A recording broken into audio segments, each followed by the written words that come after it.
I want you to take a look at some of the renderings of what they have in store for us. The plan is called Vision for the Valley. It's a 25 to 30-year master plan to revitalize and essentially expand downtown to include the river's edges as a place for people to enjoy. So you'd be able to live here, work here, and even play here. The vision was announced today as a public, private, and philanthropic partnership between the city of Cleveland and Bedrock, also including the Greater Cleveland Partnership. Now, Bedrock is owned by Cavs owner Dan Gilbert. That's also the company that's behind much of the revitalization of Detroit. Now, this vision includes some projects that are already complete and already done, like the Flats East Bank, and the new partnership allows even more work in progress to be made.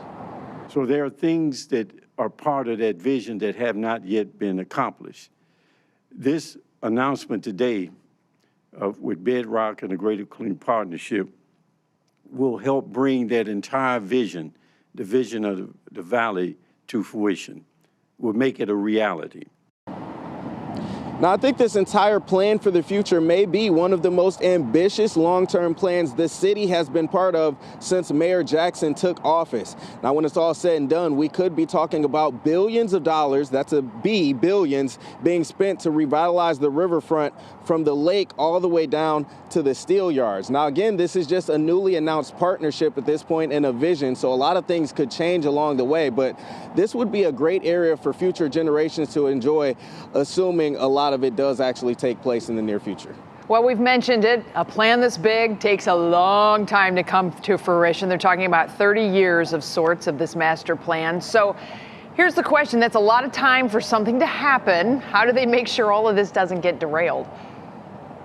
Well, the big thing right now is just getting buy-in from the public and buy-in from the property owners. So Bedrock only owns a small portion of the land near Collision Bend. So they have to talk to all of the other property owners, make sure they're on board. And they really wanted to just lay out this master plan to make sure everybody else is planning for the future as well, because we've seen in other cities that you need to work together in order for something like this to work. So right now, it's really just making sure everybody's on board on the same page, Betsy.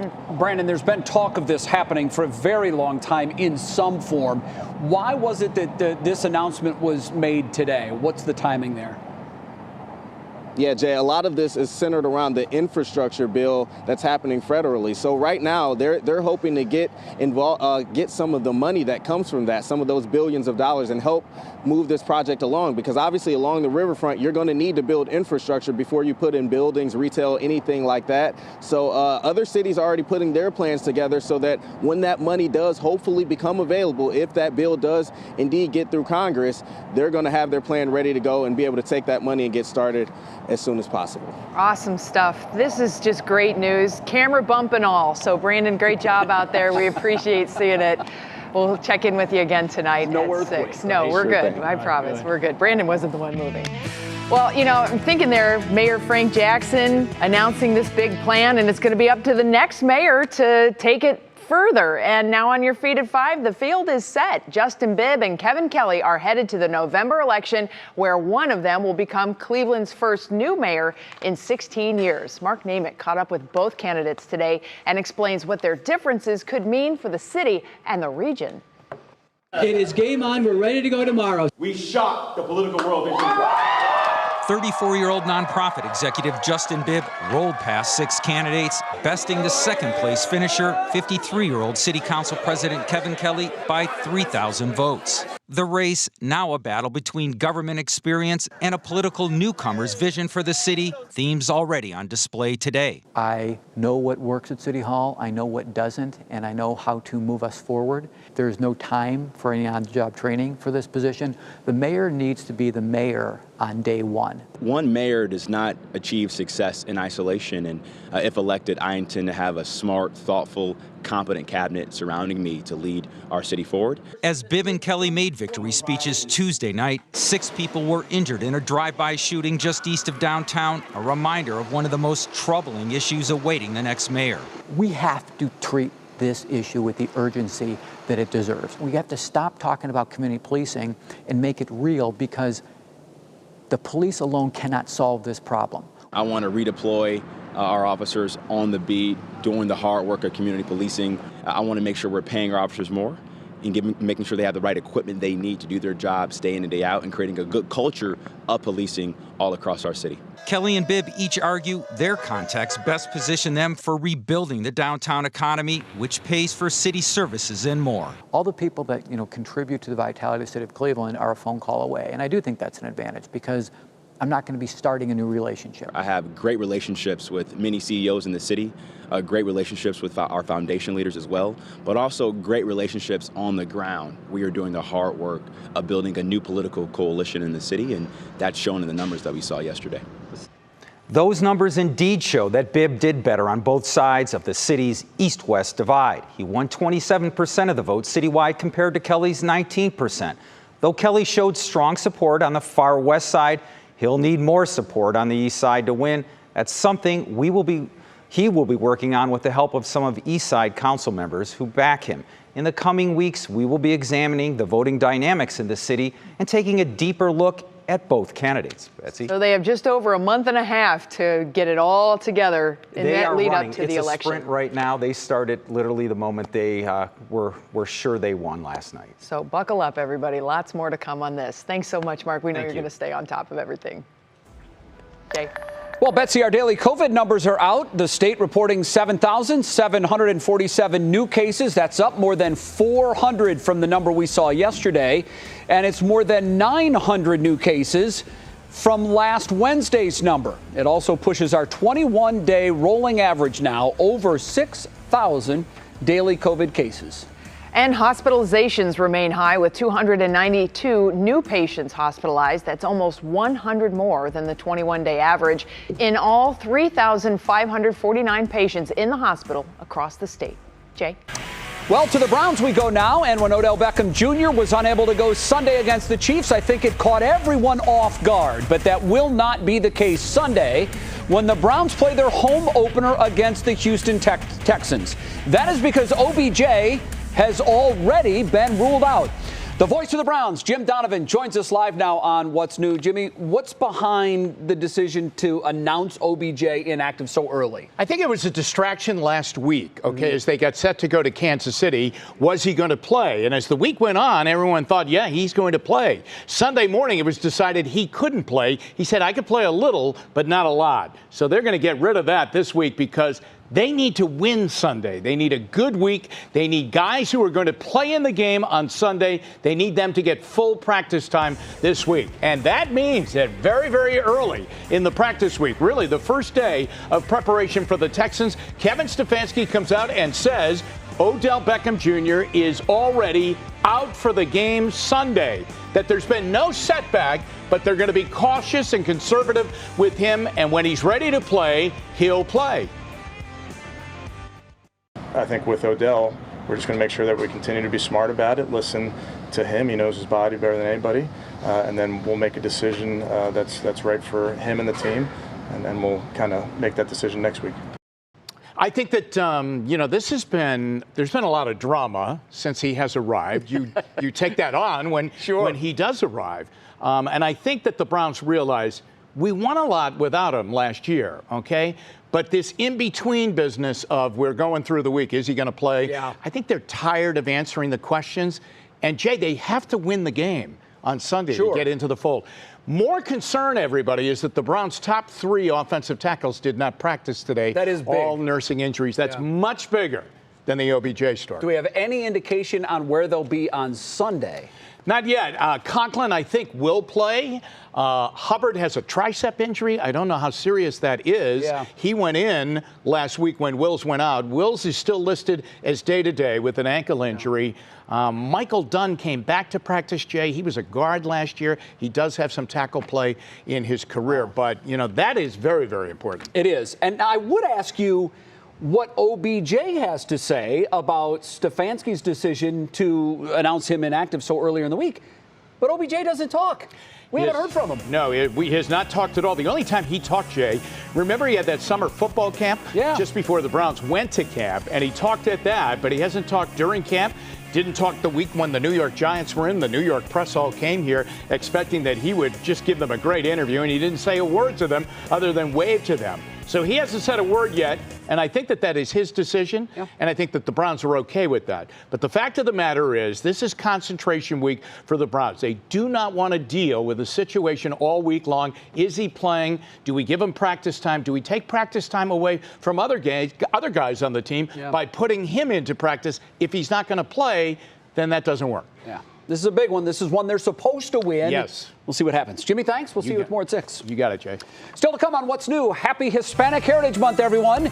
Just ahead, a little history lesson about the difference between the terms Hispanic and Latino as we kick off a series of important stories around the region.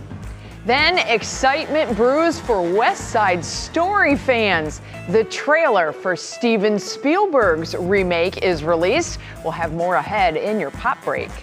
And Matt, I'll tell you, we had some real boomers last night. Yeah, Jay, we did. A lot of people had dreams of thunder and lightning. Other people, like meteorologists, have those every night. So your outdoor dining forecast, we're starting to clear things out. That's the good news. The sun is popping out from west to east. We're in the 70s. We've got a very comfortable night ahead, and we've got a weekend to play in Northeast Ohio. We'll do it for you coming up after the break.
So excited about this. Hispanic Heritage Month gets underway today with a month devoted to celebrating the cultures and contributions of Hispanic Americans. You're going to see many stories highlighting their history, influence, and achievements in the coming days. But first, a little education and awareness.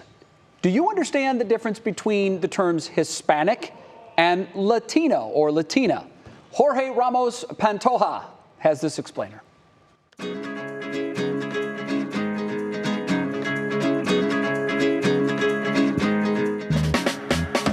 Hispanic Heritage Month is finally here. From September 15th to October 15th, we celebrate the influence of Hispanics and Latinos to the culture, history, and achievements of the United States of America. But do you know the difference between Hispanic and Latino? Let me explain. Hispanic means any person from or whose ancestors were from a Spanish-speaking land or culture. So Mexico, Spain, Cuba, Dominican Republic, Puerto Rico, and all countries in Central and South America, except Brazil. Why not Brazilians? Portuguese is the official language of Brazil, so the Hispanic term doesn't really apply to them, but they can still identify as Latinos. Who else can identify as Latino? Any person with a Latin American background. Brazilians, people from French Guiana, Guadeloupe, Martinique, St. Barthélemy, St. Martin, and most Spanish-speaking countries, even if they don't speak Spanish, would identify as Latino. And one more thing, Latino, Latina, and Latinx definitions. In Spanish, traditionally speaking, all nouns and pronouns have a gender. So Latino is used as a noun or adjective to describe males or mixed gender groups of people with Latin American roots. Latina is the feminine form, and Latinx describes a person or organization that prefers gender-neutral terms. So there you go. Whether you're Hispanic, Latino, Latina, Latinx, or none of the above, we hope you enjoy celebrating Hispanic Heritage Month with us through October 15th. For 3 News, I'm Jorge Ramos Pantoja. I'm so jealous of how he rolls those R's. Puerto Rico and his name, Senora Banner at 8th grade, Copley Middle School. I got an F in a test on the R's, the double R in the Spanish alphabet. It's hard for some people. Because I could not roll the R's. My wife can't do it either. I fail. Yeah, it's difficult. It can be difficult. So our weather word today, Matt, is, I think, playing back on the last story, understanding.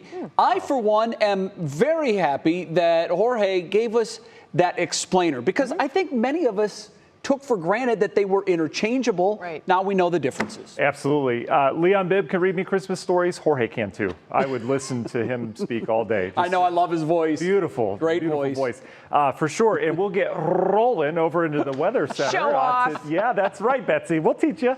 It's like blowing a bubble. Trust me, it just doesn't work. Okay, all right, I'm we won't broken. try then. Temperatures in the 60s out towards east. We had the clouds and the showers around, the leftovers from what happened last night, keeping Jay awake. Jay looked great today, by the way, despite the lack of sleep.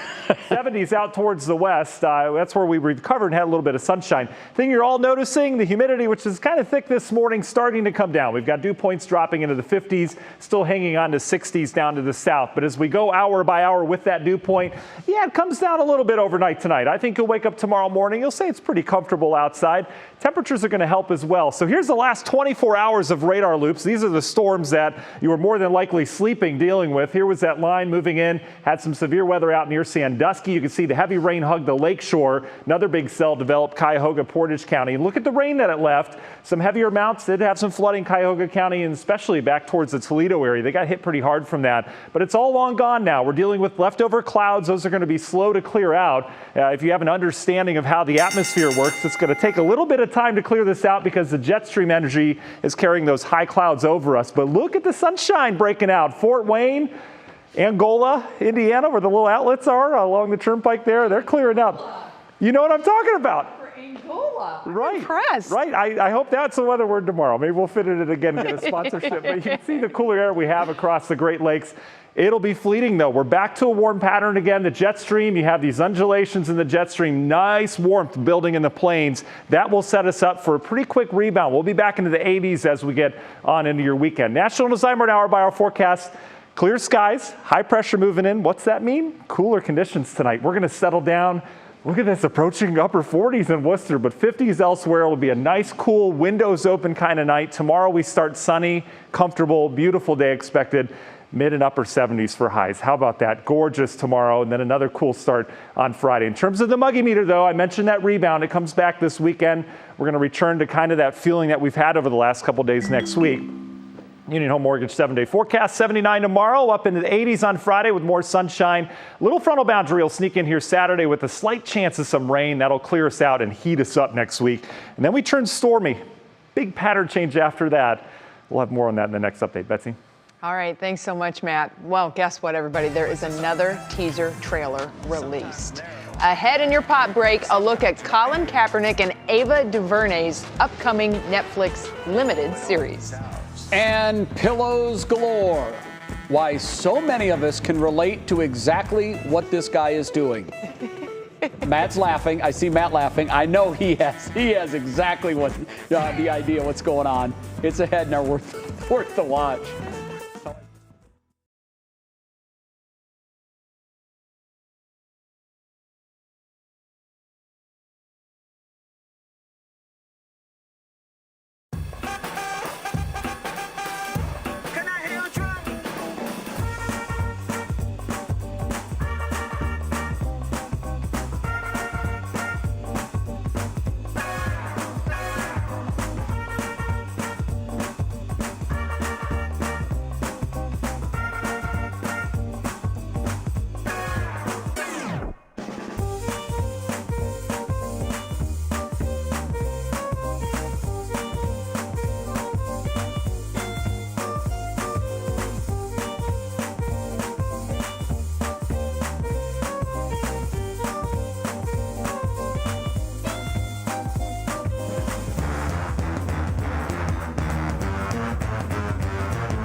Welcome back to What's New. The entertainment industry has been very busy the last couple of days, and in today's Pop Break, we're getting a sneak peek at Colin Kaepernick's new Netflix series. Yeah, big excitement around that. Well, the trailers are also out for Steven Spielberg's version of West Side Story, and you can bet there's big names that are taking part in the reboot, too, for that proud family. Sarah Schuckman, who's in for Kiara today, has all of our details.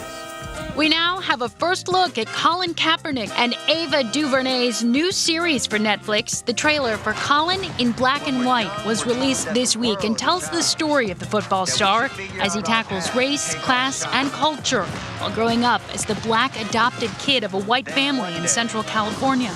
Believe in your path. And by doing that, we can become who we're destined to be. Kaepernick has been out of the NFL since 2016 after he was the first to kneel during the national anthem as a protest against police violence. Colin in Black and White is set to premiere on October 29th. It's been 60 years, but Tony and Maria are back in the spotlight. The trailer for Steven Spielberg's West Side Story remake has officially been released. Starring Ansel Elgort and Rachel Zegler, the movie follows the rivalry between two New York City street gangs and the forbidden love affair between Tony and Maria. And several elements from the 1961 film remain in the remake, including an appearance from Rita Moreno. The movie release was pushed back a year due to COVID-19. West Side Story will hit theaters December 10th. And Disney Plus is celebrating the 20th anniversary of its hit show, The Proud Family. In honor of the occasion, the streaming service released video of the cast, both old and new, who will be taking part in the upcoming reboot, Louder and Prouder.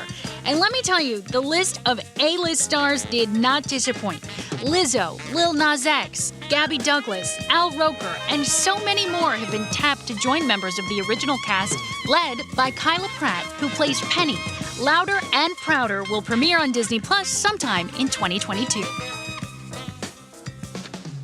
Very good. So, Betsy, I saw this a few days ago, and I instantly related. This TikTok user shows him making his bed before he got married.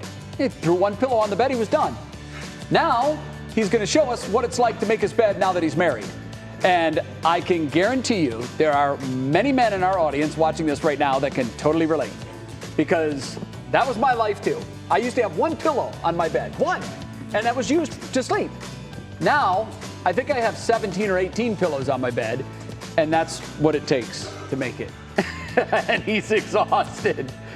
I am obviously a failure on many levels now. I don't even make a bed. I'm really. I'm gonna tell you, my daughter Josie, perfection, makes the bed daily. Mama, no kidding. I would have had you as a bed maker for sure. If it's made, that either means the sheets are clean or somebody's coming over. There is a famous commencement address speech from a military man, a lifelong military man, and he says the most important thing we do every day, Betsy, make our bed. Yeah. Because he says then you're ready to take on the day. Not gonna worry about it. Hey, you've been doing it your whole life and it's worked for you so far. Don't change you. It's one of those things that I think I can check off my list as not having to worry about right now. Although I love it. My mother's probably picking her phone up to text me. Yeah, you just admitted on television that you don't make your bed. I taught you better than that. She did. I'm the Big failure. Sue's angry right now. Absolutely. Well, just ahead, there's a new social media challenge that's going viral. And of course, it's for all the wrong reasons. And it involves kids. This is going to make you scratch your heads. We'll tell you what local school district is dealing with the theft and damage of this viral video. It's a scary story. It really is. Plus, this is wild and once unthinkable. An all-civilian crew will launch into space tonight. We're going to tell you about the historic mission to space. And they're not coming right back down. They're going to be there a while. An education station, an important reading program returns to a local elementary school. We'll tell you all about Dickens Reads. That's ahead in the 5:30 half hour. Come on back, y'all.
And now, live from WKYC Studios, this is What's New.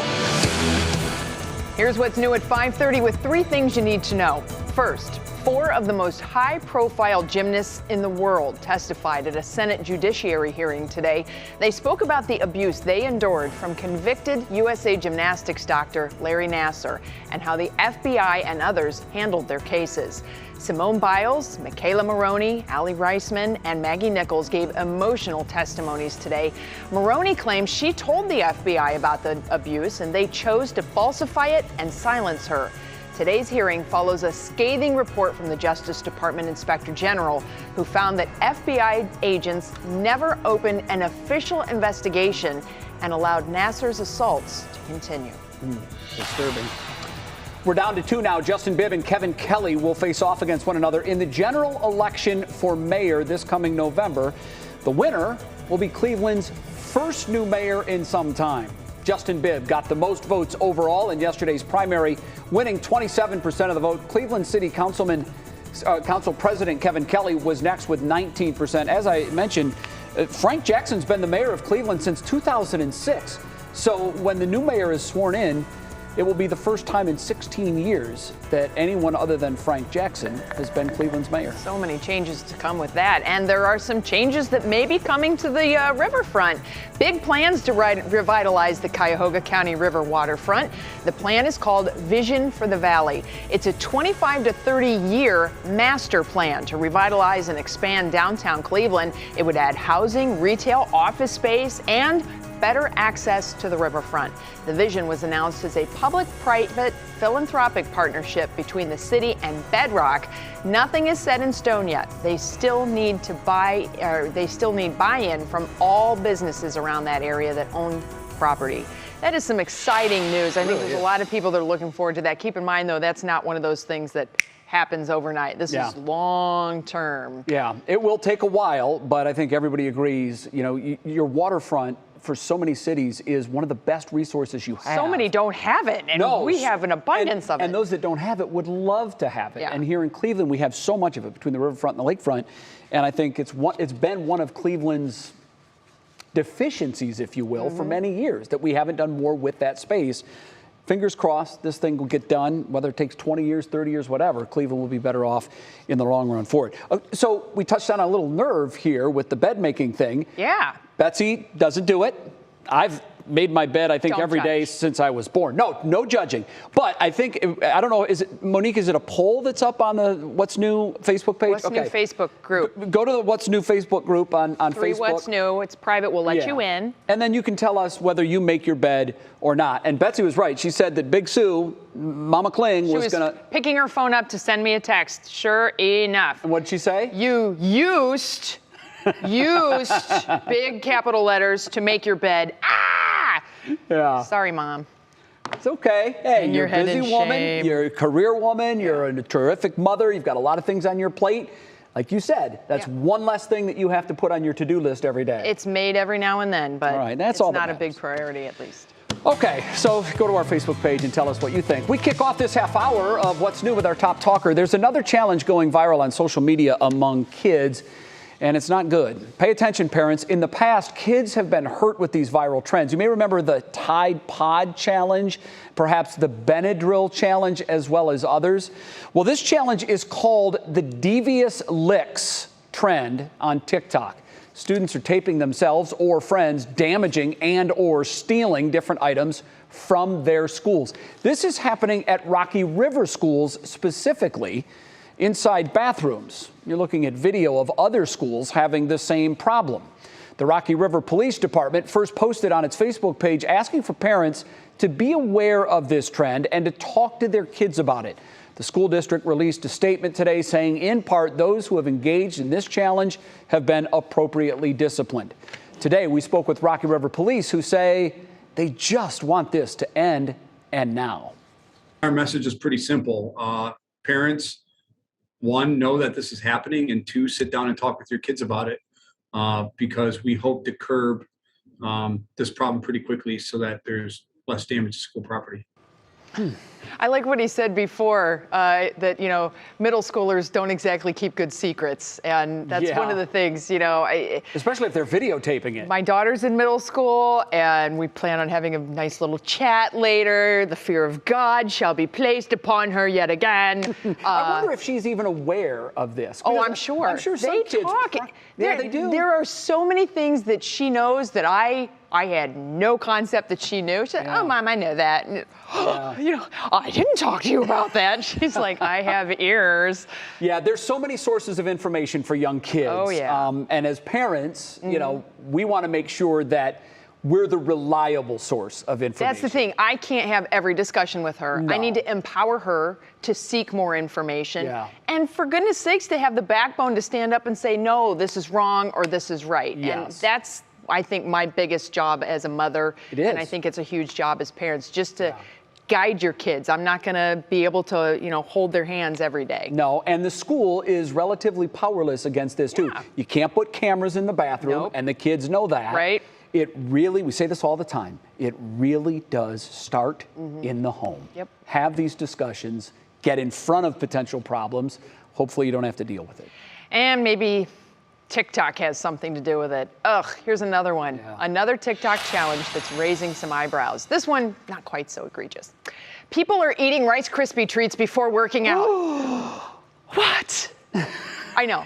Well, this TikTok user said he heard, and there's no sourcing on this, so here we go, right? No. He heard that the treat gives you an insane pump at the gym. To pump you up. It goes on to show him besting his personal weightlifting goal. Good for him. After he ate the Rice Krispie treat? That's what he says. Oh, wow. Now, the post got 175,000 views, which in TikTok world is okay. It's getting mixed reviews from some other TikTokers. All right, so Rice Krispie treats before workout. The first thing I think of is if I give my 6-year-old a Rice Krispie treat, she too becomes superhuman and suddenly has magical powers, and she can climb the walls and hang from the ceiling practically. Yeah. So there might be something to this, Bets. There could be. And I'll tell you why. My old high school wrestling coach, Chuck Teagarden, God rest his soul, what a tremendous man. He used to tell us after we'd made weight, so we would weigh in before the match, and once you made weight, then you could eat whatever you wanted. And you need quick energy. You need quick energy. And he used to tell me Rice Krispie treats are good. It's a high source of carbohydrates. Right. It's got a lot of sugar. It's going to give you a quick burst of energy for the match, which is upcoming momentarily. So maybe Chuck knew way before everybody else. It's all about the timing, though, because if you eat it too early, that energy peak is going to come too soon. Yeah, and then you're going to be bonking on the other side. So you know what I mean? Bonking, that you crash. So it's all about adding a little bit of protein in there. And that's actually what the experts say about this trend. 3 hours before going to the gym, you want a meal with carbs, proteins, and yes, a little fat. Rice Krispies are mostly carbs, but of course there's butter in there too, so there's some fat. Yeah. It quickly digests, so it's not going to cause any issues there. But if you're going to eat the treat, add in some protein, maybe Greek yogurt. You could add in a protein shake, something along those lines. That's fine. And that way you balance it out a little bit. I will say, any kind of diet or exercise program that has Rice Krispie treats in it, sign me up. It's one of my favorite treats of all time. How bad can it be? Snap, crackle, and That's exactly right. Okay, T-minus 3 hours now until liftoff of a historic space mission. SpaceX plans to launch the first ever all-civilian crew into orbit. This happens tonight at 8 o'clock, Betsy. SpaceX founder and CEO Elon Musk will send 4 private citizens into space. The Inspiration 4 crew will be the first to circle Earth without a processional astronaut on board. That's right. Now listen to this. No one has gone to space without NASA or Russian training until now. Jeez. Here they are. This is going further than Blue Origin and Virgin Galactic's flights. Now, SpaceX did give the crew more than 6 months of intensive physical and mental training. And while in space, they're going to collect scientific data. How space impacts the average person's heart activity, sleep, and blood, as well as changes in behavior and cognitive performance. Would you be on that mission? Not the first one. No, I would be on a space mission, but I want a trained professional. I'm going to be like on number 55. Yeah, right. You guys iron out the kinks. Because, now listen, I mean, God forbid, I hope everything goes well. Yeah. But the last thing that you ever want to have happen is to hear that transmission, Houston, we have a problem. Yeah. I mean, I'm sure they've been trained well, but you just have to give me somebody with some NASA credentials behind their name. I don't think they're piloting it. I think there's ground systems that are in charge. But if something goes wrong... Right? Do I push this button? No, not that button. Wait. Yeah, you can only make some mistakes once. Yeah. And I hope everything goes well. And I think for the most part, there is a high degree of confidence that it will. Yeah. But this is space travel. It's experimental. Yep. And by very definition. So I hope everything goes well. 100 years from now, we'll look back and go, oh, those guys, they were so cute and how scared they were. All right, next on What's New, the list is out. Simone Biles made Time Magazine's list for most influential people. And she's in good company. We'll tell you who else made that list. And Matt's got your weather in a Gippy. Yes, we do. I'll tell you, it was a cloudy start to the day, kind of murky outside, right? Sure was. Things have changed this afternoon. Yeah. We're bringing in brighter lights, so this is kind of what it's like, kind of taking the shades off the window, and the sun is back. But that clear sky tonight is going to lead to a chilly one. We've got the latest numbers for you, and we'll take you over the next 7 days coming up.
This is what's clicking in Cleveland is not beds, but what Time's most influential people.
We are now obsessed with making beds here in the 3 News Studio A complex. Well, some of us are. Yeah, it's a very interesting discussion. We have some poll results coming up in a little bit, but first we want to get a check on that forecast with Matt. Some of our habits are never going to change, so let's just put it at that. Yeah, it ain't happening. What is changing, we still have some leftover clouds, even some leftover rain down towards the south and eastern half of the viewing area. This is the last edge of our cold front now with some of the lingering showers, kind of drizzly, murky as well, but the sun is coming out from west to east. You can see where that dividing line is with the high clouds now making its way into Toledo. We'll get there. Clear skies expected tonight.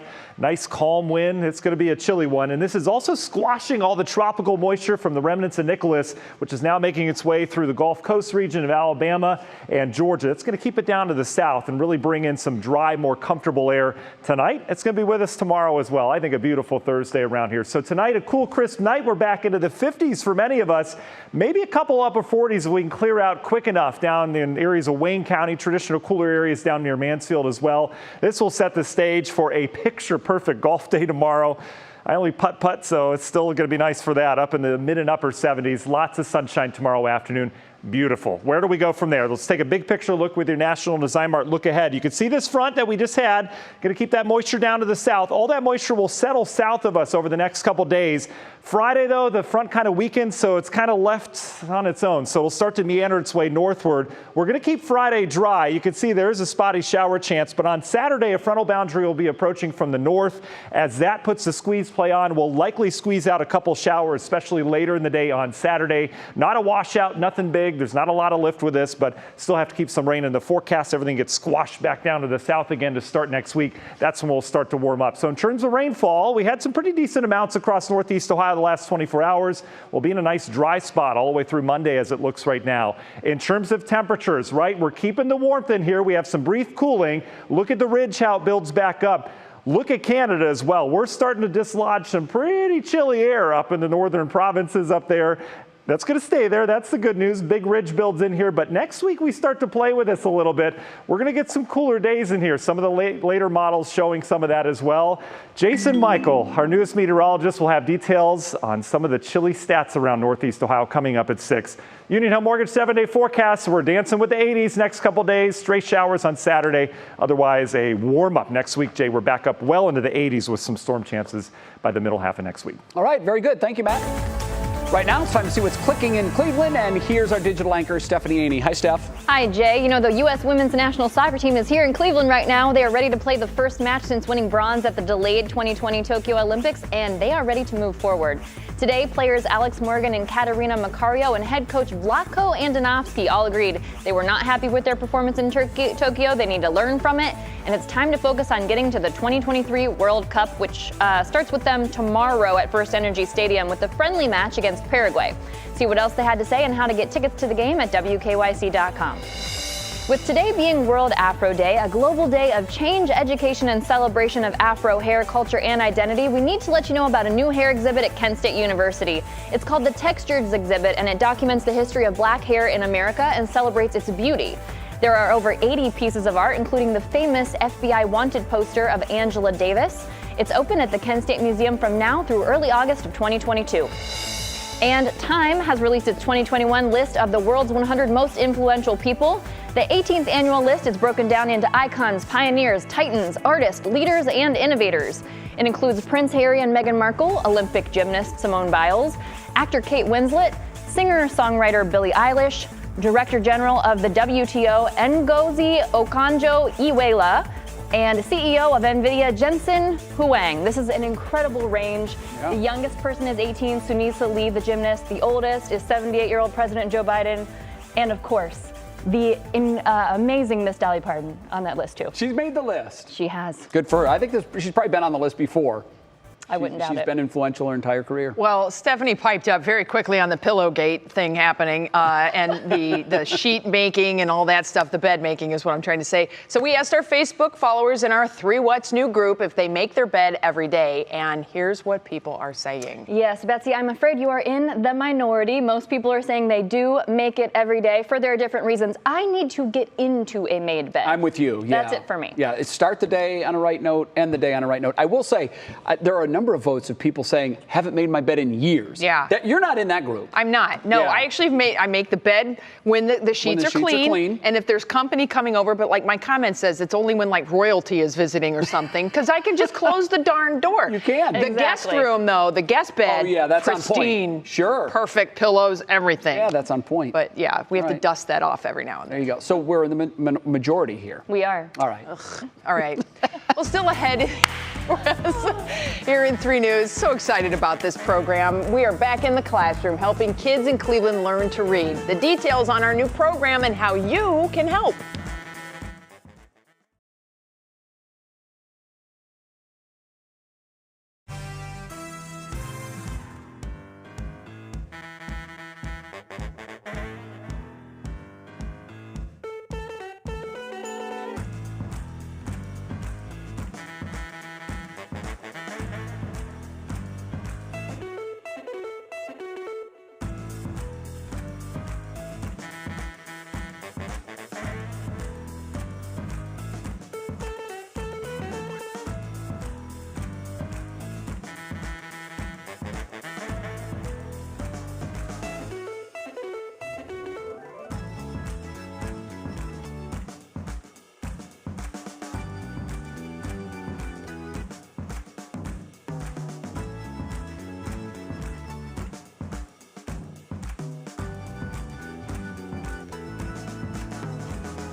a new community initiative called Education Station.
Three News has launched a new community initiative. We're all very proud of it here. It's called Education Station. And here's the deal. It focuses on giving parents all the information they need to help their children succeed in school. And we're bringing back a program that was helping address a heartbreaking statistic at Cleveland schools before the pandemic shut everything down. Now, Dickens Reads is back. Our January Keaton has more.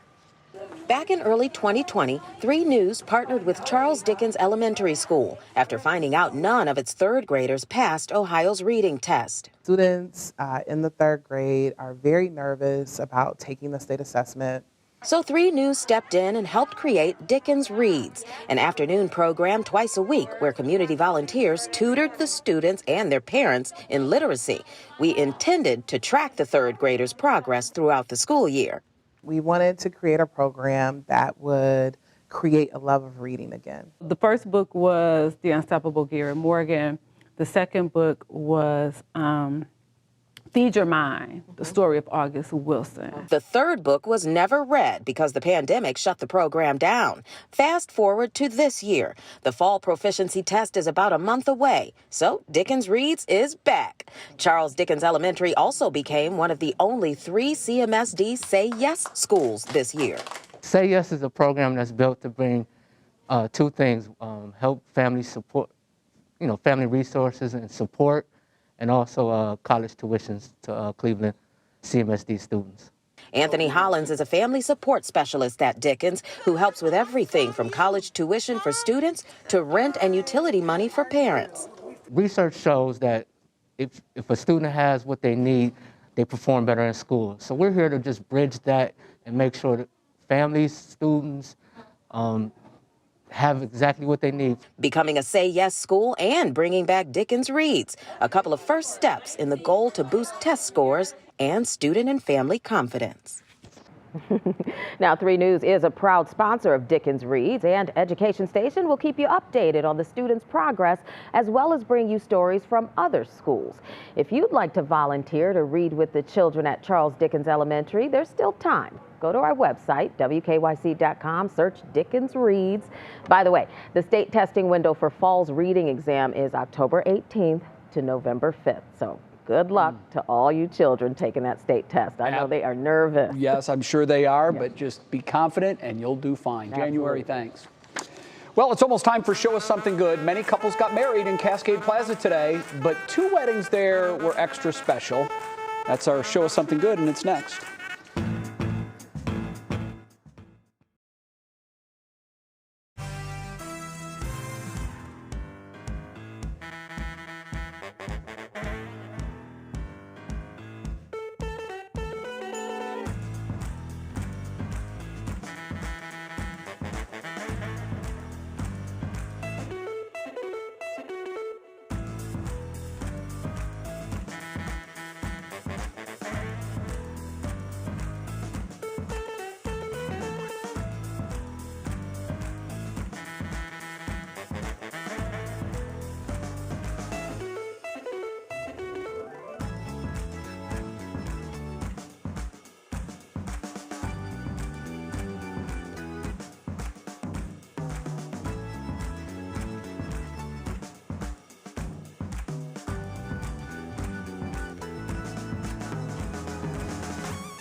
Today's show is Something Good comes from Akron. All day, the municipal court hosted outdoor weddings at Cascade Plaza, and it was extra special for one sweet family. A father and son took part by both marrying their sweethearts at the same time. Gary Green married Kathy Saunders, while Gary's son Jalen tied the knot with Ida Coffey. And congratulations to everyone. How about that? What a day, right? Yeah, big day. We're out of time. Back tomorrow at 5, and we invite you to join us then. What Matters Most with Russ and Lena starts right now. Now at 6, the showdown is set. The top 2 winners in yesterday's Cleveland mayoral primary plan their next steps to the November election. Mark Namick spoke with both candidates about what they think it will take to become the city's next mayor. Also, survivors speak out. I blame Larry Nassar, and I also blame an entire system that enabled